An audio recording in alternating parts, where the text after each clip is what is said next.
अस्सलाम वालेकुम नाज़रीन, उम्मीद करते हैं कि आप लोग खैरियत से होंगे। ज़ुहैर मुस्तकीम रियल एस्टेट एडवाइज़र से आज फिर मौजूद हैं। आज हम लोग डिस्कस करेंगे DHA वैली के मल्टीपल एस्पेक्ट्स, यानी वो लोग जिन लोगों ने DHA वैली में इन्वेस्ट किया हुआ है उनका क्या फ्यूचर है, आने वाले टाइम में कुछ र्यूमर्स जो मार्केट में चल रही हैं उनका क्या बनेगा, और अगर थर्ड बैलेटिंग होगी तो क्या एडवांटेज होगा, किन लोगों का प्लॉट्स जो है वो थर्ड बैलेटिंग में आ सकते हैं, किन के चांसेस कम है।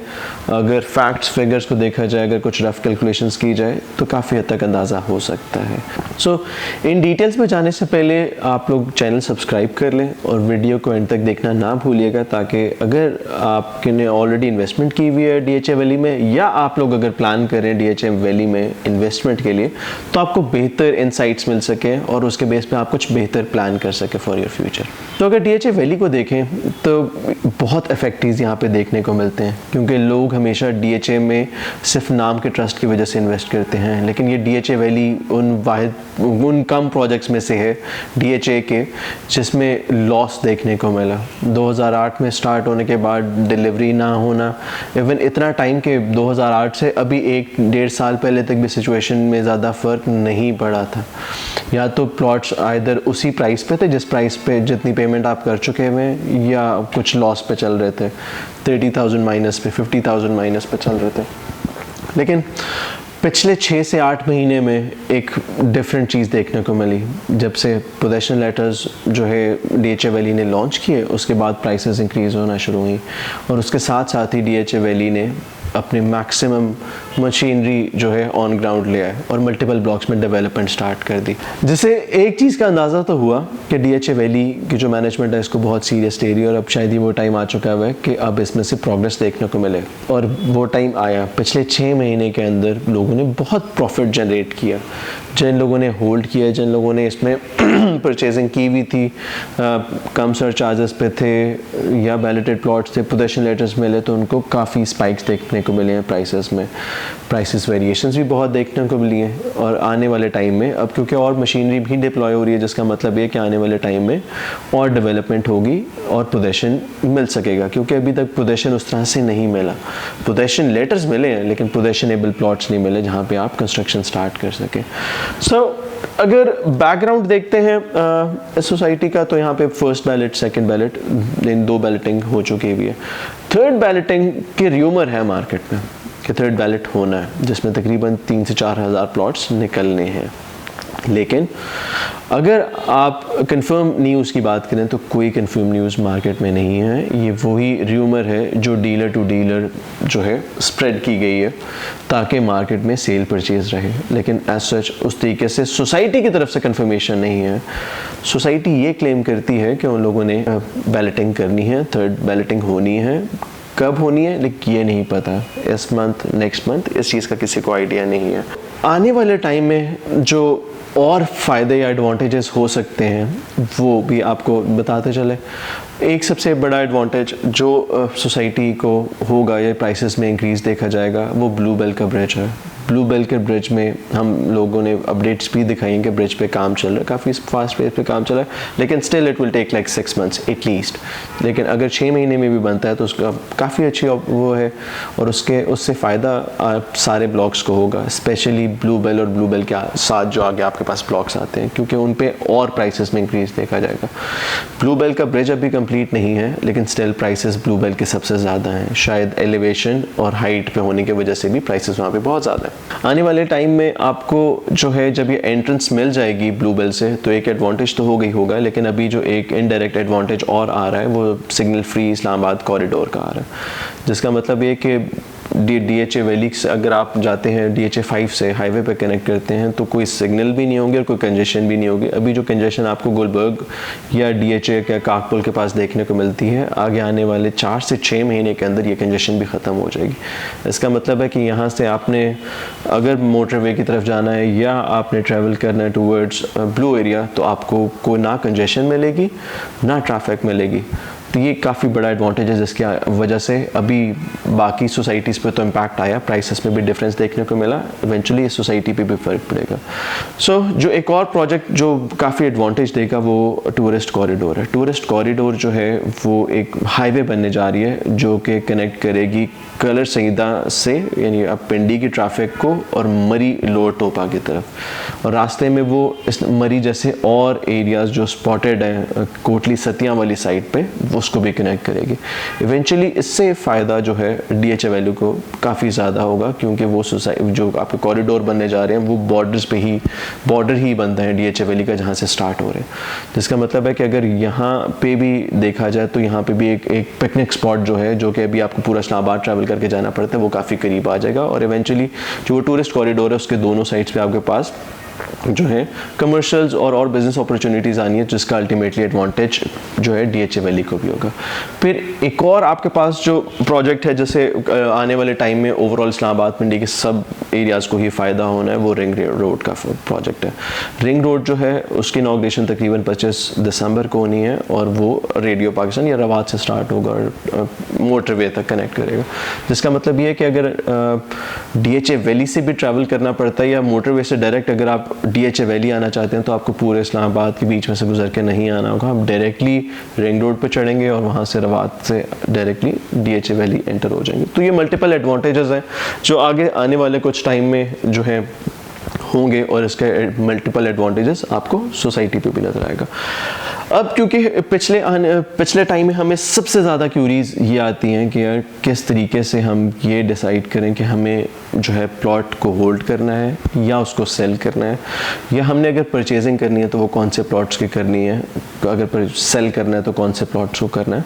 तो उसके लिए हमारे पास काफ़ी क्यूरीज आती थी, तो आज हम आपको वो पूरा फार्मूला समझाते हैं, जिसको देखते हुए आप लोग खुद डिसाइड कर सकते हैं कि हमें क्या करना है। इससे आपको एडवाइस तो मिलेगी कि इन्वेस्टमेंट कहाँ पे करनी है, और शायद ये एडवाइस भी मिले कि आपने अगर कोई इस तरह की चीज़ परचेज़ की हुई है तो क्या आपको सेल कर देनी चाहिए या नहीं।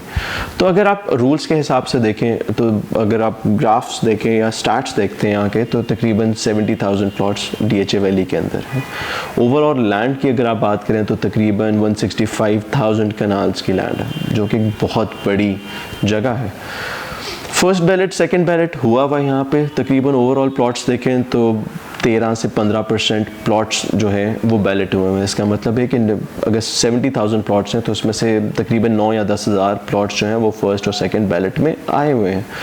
थर्ड बैलेट में तकरीबन इतना ही, यानी तकरीबन आपका 3 से 4,000 जो है प्लॉट्स और बैलेट होने जा रहे हैं। सो अगर आप रफ एस्टिमेट्स देखें 70,000 में से अगर आप 9-10 हज़ार जो बैलेट हुए हैं उनको निकालें तो आपके पास 60,000 नॉन बैलेटेड प्लॉट्स बचते हैं, जिसमें लोगों ने पेमेंट्स दी हुई है, तकरीबन सब ने ही दी हुई है, बहुत कम लोगों को जिनके रहते होंगे पेमेंट।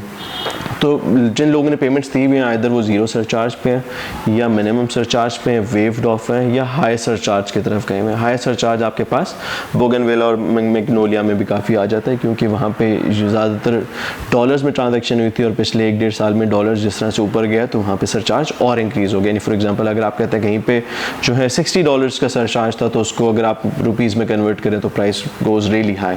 सो अगर आप देखते हैं कि आपने वो चीज़ परचेज़ करनी है जिसके सबसे ज़्यादा चांसेस हो बैलेट में आने के, क्योंकि जब ही आपका ROI बेहतर होगा, रिटर्न ऑन इन्वेस्टमेंट के, अगर आप नॉन बैलेट में इन्वेस्ट करें तो कौन से प्लॉट्स ऐसे हैं, कौन सी फाइल्स ऐसे हैं जिनकी नॉन बैलेटेड या बैलेटेड में हमें नॉन बैलेटेड में इन्वेस्ट करना चाहिए, जो कि इवेंचुअली आके जाके बैलेटेड में कन्वर्ट हो जाए। सो उसका में आपने सबसे पहले ये देखना है कि अगर आप जो भी फाइल परचेज़ कर रहे हैं उसका सरचार्ज ज़ीरो होना चाहिए। अगर सरचार्ज ज़ीरो है तो वो एक बहुत बेस्ट अपॉर्चुनिटी है इन्वेस्टमेंट की, तो आप उसमें इन्वेस्ट कर सकते हैं। लेकिन क्योंकि ज़ीरो सरचार्ज वाली फाइल्स बहुत ही कम अवेलेबल होती हैं, तो फिर आपको मिनिमम सरचार्ज पे जाना पड़ता है। 1500, 2000, 3000 इस तरह से अगर सरचार्जेस हैं या वेव्ड ऑफ हैं, तो ये सेकेंड प्रायोरिटाइज्ड वो बनते हैं कि यार फर्स्ट में अगर बैलेटिंग के लिए कंसिडर किया जाएगा तो सबसे पहले उनको कंसिडर किया जाएगा जिनका ज़ीरो सरचार्ज होगा। उसके बाद फिर जैसे सरचार्ज बढ़ता जाएगा वैसे वैसे आपका जो है बैलेटिंग में नाम आता रहेगा। So the higher the surcharge on the plot, the lower the percentage of getting plot or getting a balloted plot in DHA Valley. So third ballot में भी अगर आप देखते हैं कि आपके पास 3 से 4 हज़ार प्लॉट हैं तो ज़्यादातर आपके पास उन्हीं को जो है चांस मिलेगा जिनके मिनिमम सरचार्जेस हैं या ज़ीरो सरचार्जेस हैं, बैलेट में वही आएंगे। अगर आपके पास सरचार्ज ज़्यादा है तो प्रॉबली आपको 1 से 2 साल और वेट करना पड़े फोर्थ या फिफ्थ बैलेट का। तो इस सारी चीज़ को अगर समराइज़ करें तो बैलेट में सबसे ज़्यादा चांसेस उनके हैं जिन्होंने ज़ीरो सरचार्ज पे फाइल्स परचेज़ की हुई हैं या जिनके मिनिमम सरचार्ज पे फाइल्स हैं।